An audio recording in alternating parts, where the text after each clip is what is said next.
Hello, great thinkers. I'm Eric Thurwinger, the founder of Think Great and the author of the Think Great collection. And I am here today to share with you the cure for social distancing. Yes, there is a cure for social distancing.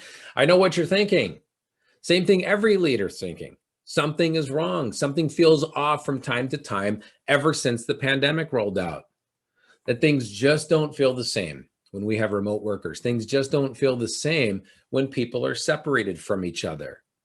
And today, I'm going to give you your prescription for unification. The number one thing that we can do right now in the workplace for our teams is to bring them together. This is more important now than it ever has been.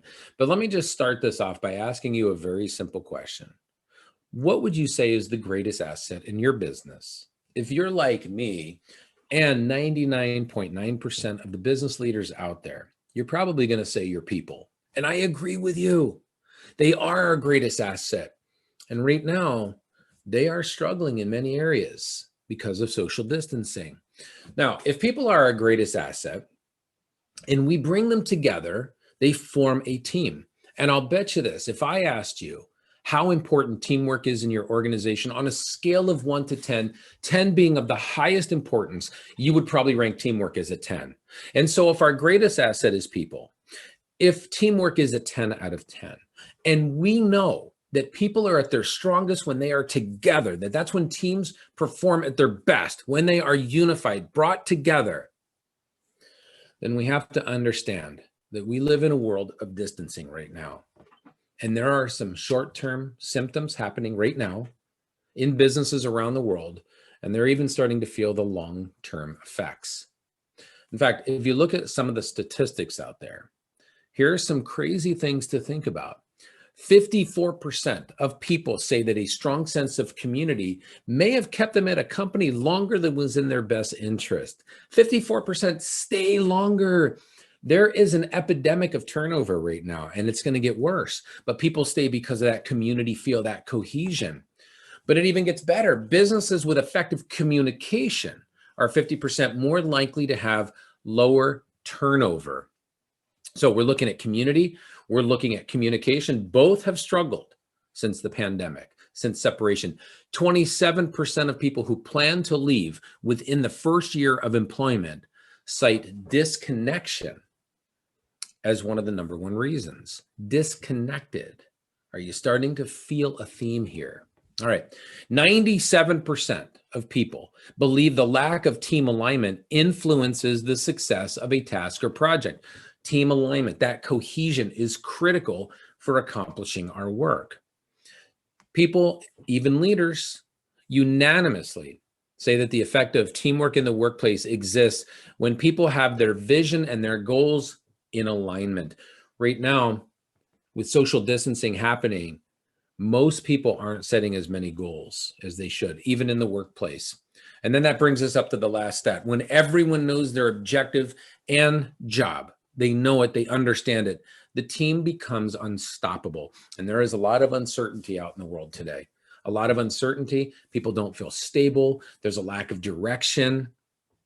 This is impacting our greatest asset, and now is the time to act. Think about this for a second.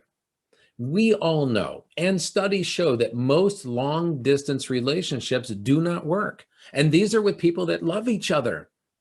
The number one factor, distance. Remember, going back to the theme, we have been socially distanced in the workplace in many regards. Now, here's an interesting study that was performed showing that when people who are distanced decide to just move in together, the Ohio State University found that 82% of couples, when they put an end to the long distance and they move in together, they fail. 82% of those relationships fail. In fact, a third of them fail within the first 3 months of coming back together. So I want you to understand something and take this point to home. It's not just bringing our people back, it's bringing them back the right way. Bringing them back may be the beginning of the end if we are not prepared with the cure for social distancing.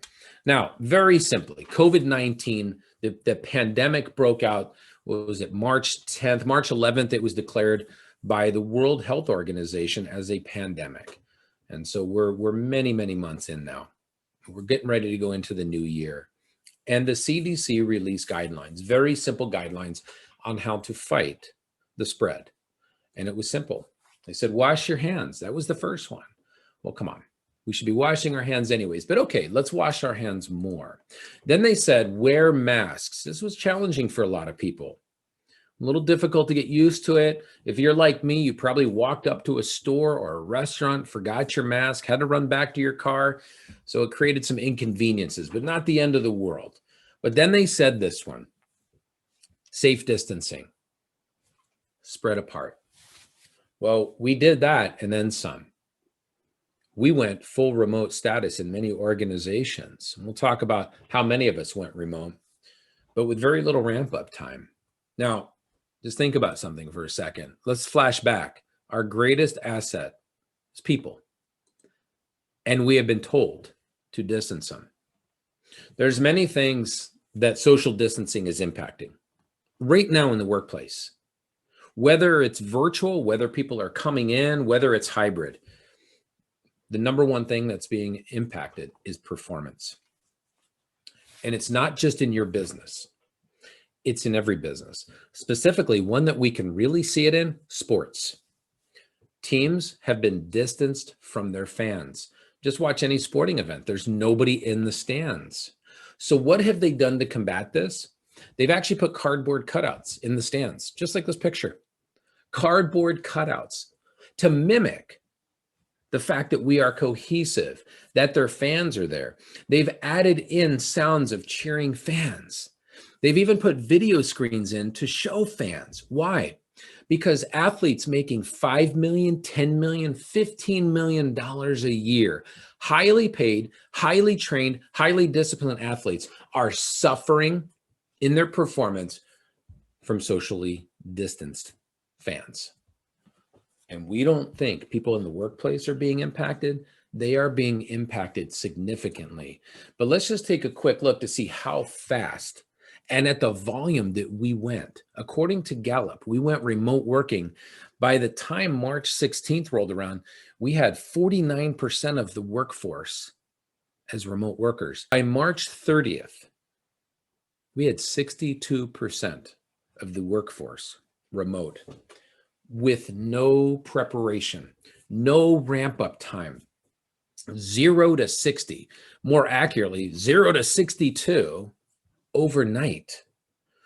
This is having a huge impact in performance. But more than that, now let's just take a look at something that we all know. We're familiar with Newton's third law of motion, which states for every action that there is an equal and opposite reaction. So the action that we took is social distancing. And I get it. We're doing it to stop the spread. It makes sense. But the action has side effects. And most people aren't talking about it. Think about it for a second. If you just turn the television on, watch your favorite show, you are going to see drug commercials. Big pharma markets on TV with commercials all the time. And you can see them, very happy commercials, happy people jumping around, having a great life. All you got to do is just take this pill, just take this action. And then at the very end, when the upbeat music picks up and the smiles start, they start listing the side effects. I don't know about you, but I've watched these commercials and sometimes I don't think the side effects are worth the treatment. I mean, look at that: dizziness, depression, death. But at least they're saying it. Here's what's happening in the workplace. We're saying the action, but we're not even talking about the side effects, the symptoms. And they're happening right now. So many business leaders are reaching out to me saying, hey, here's what we're experiencing. And here's some of them. These are just the short-term symptoms. And maybe you and your team have experienced this: a lack of accountability. Virtual has made it very hard for people. Now, you probably did a great job like most businesses and you went virtual. And you did it maybe even seamlessly. Few hiccups in the beginning, but you worked it out. But maybe you've experienced a lack of accountability or unproductive delegation. It's harder to delegate virtually. Maybe communication has become less effective. Maybe there's minimized synergy, your culture might have taken a hit, turnover may have increased, and maybe there's just more frustrations. These are things that are happening right now in the workplaces. These are the short-term symptoms of social distancing. And if we do not combat those, they will get worse. They will compound. Now, those are just the short term, but there are long-term side effects. Some organizations are already feeling these. It could be disengagement, disconnection, isolation, conflict, just more conflict around people. Understand, people have been socially distanced, not just in the workplace. They've been socially distanced from friends and families too. This is having a significant impact on their emotional well-being. Perhaps they're feeling resentment. They may feel individualism. It's just me against everybody. You could start to see side effects of withdrawal or just detachment. And these are common when people are socially distanced from each other. And it is coming. It's happening right now. And we want to position ourselves to be better prepared to handle this, because most people are just anticipating the vaccine, but we'll talk about that. Now, the short-term symptoms, the long-term side effects, if not dealt with properly, the impact in the world of HR could become a nightmare. Can you imagine bringing somebody back in that doesn't want to come back in, and they feel that it's not safe, even though you've made it safe? There could be a slippery slope in the HR world that could result in a lot more of the long-term effects happening. But you could have an HR nightmare on your hand. Now, listen, we don't want it to get to that point. That's why we need to implement the cure. I'm gonna go back to an article that Time Magazine wrote. When this all first broke out, Time Magazine said that the coronavirus outbreak has become the world's largest work from home experiment. They're correct. Not only is it the world's largest work from home experiment, it happened at light speed and has caused other experiments to happen.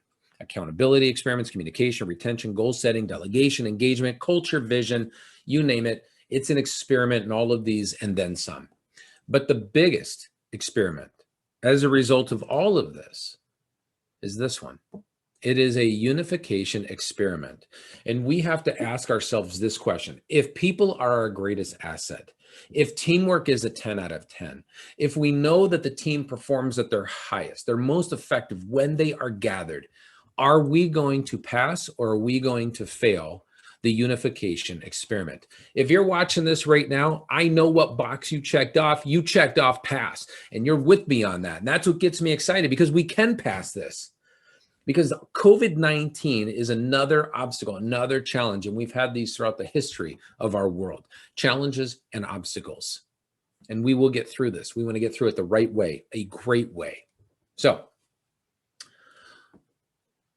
have you seen the numbers on how people feel about COVID-19?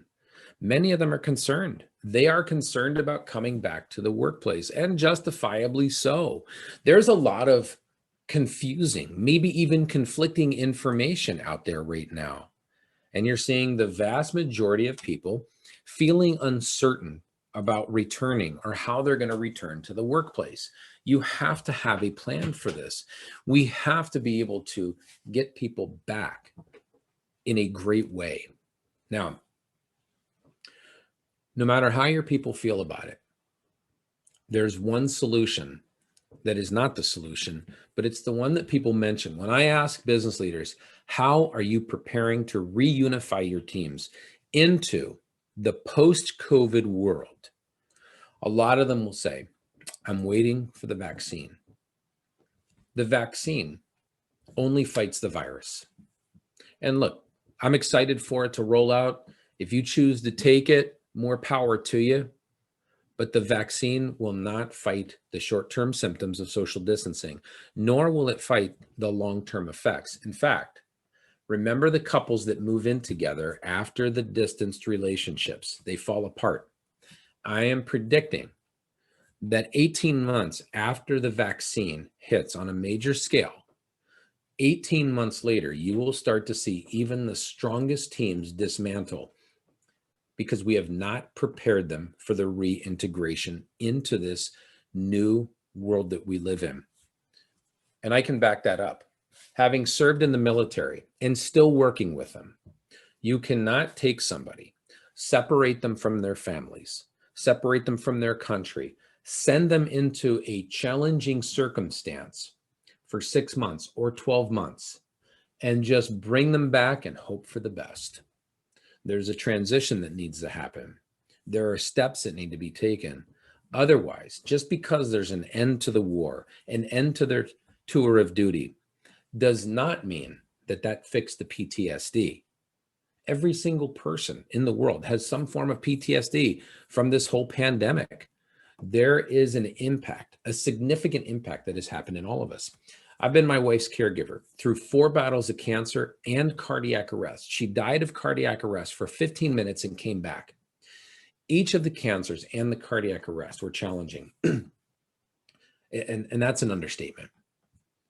But it was always the transition back to some form of new normalcy that was the hardest part. We didn't just go back to the normal way things were.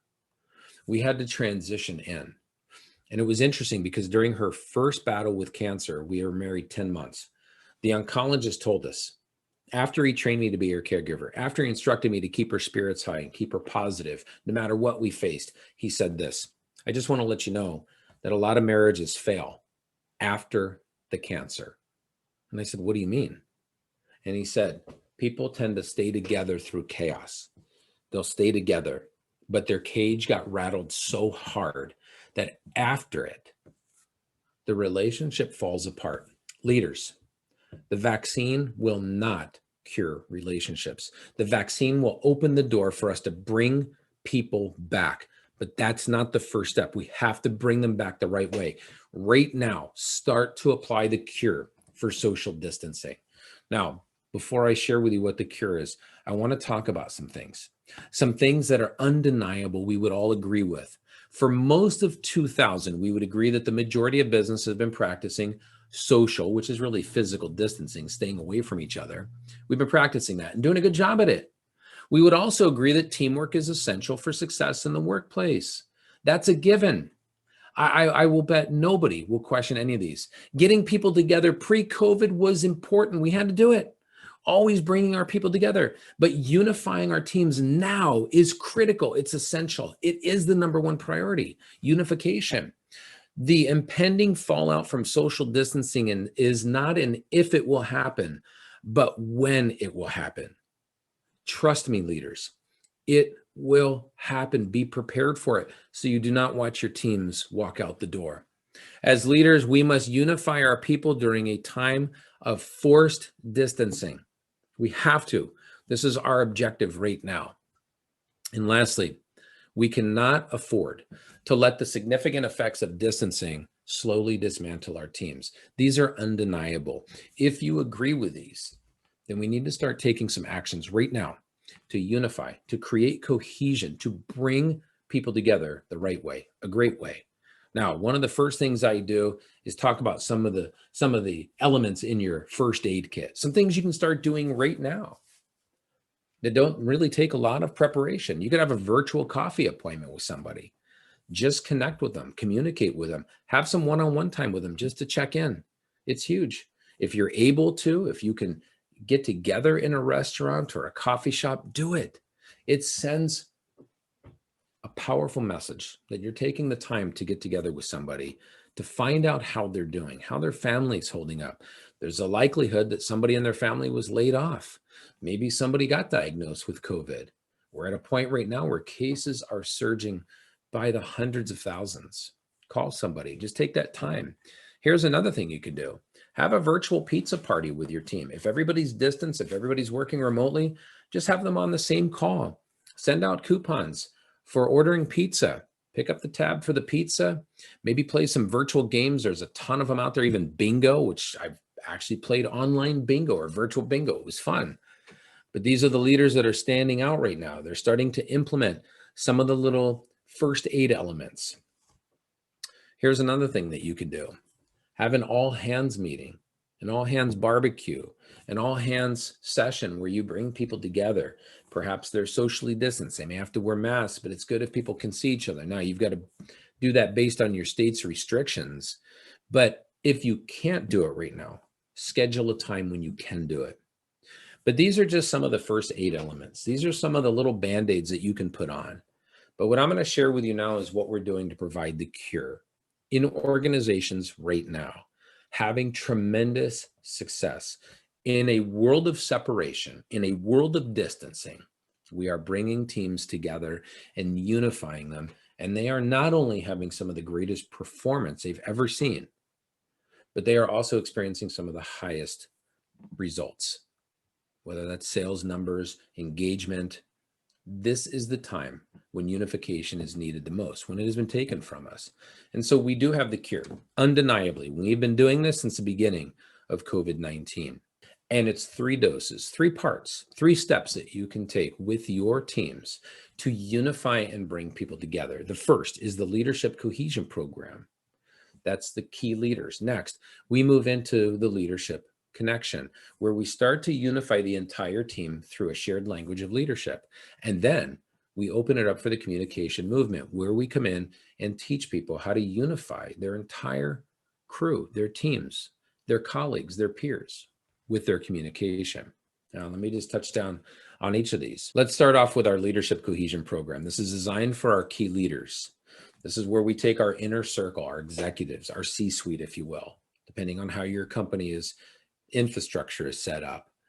And we use the Leadership Cohesion Program, 4 simple steps. Each leader fills out a leader profile, talking about their challenges, talking about their goals, talking about their strengths and weaknesses. And then I interview each leader for 60 minutes and I compile all of this data and I create a leadership assessment so that we can have a transformational session to unify leaders and get them stepping off in unison to create cohesion at the top, because the smallest gap, the smallest ripple at the top is felt everywhere.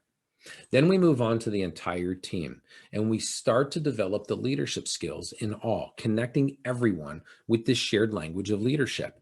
Using my book, The Leadership Connection, as the foundation, we either bring in a 4-part series or a 12-part series internally, very intimate to your team only, where we discuss things like enhancing perceptions, how people are seeing things, elevating priorities. Everything is important right now, but there are priorities like cohesion. We talk about empowering people.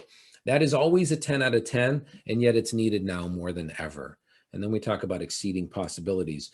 In a world of uncertainty, imagine connecting your people where they believe that they can exceed possibilities. And then we bring it all together with communication. Quite simply, my newest book coming out this month is The Communication Movement. And in there, we teach people how to unify through their words, their speeches, through their gestures and their actions, so that they are sending powerful message at a time when we need it the most.